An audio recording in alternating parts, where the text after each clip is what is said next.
April 14, andito kami sa SM Grand Central. Bibili kami ng NexGuard. 8.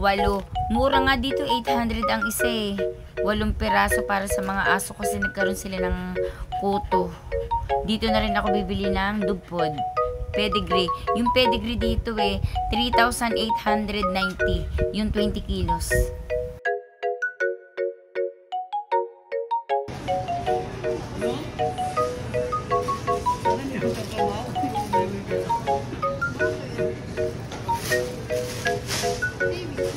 April 14, andito kami.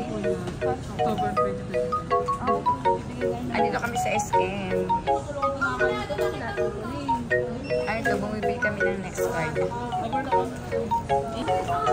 At isang sakong dugpod. Okay. Oo. 7,159.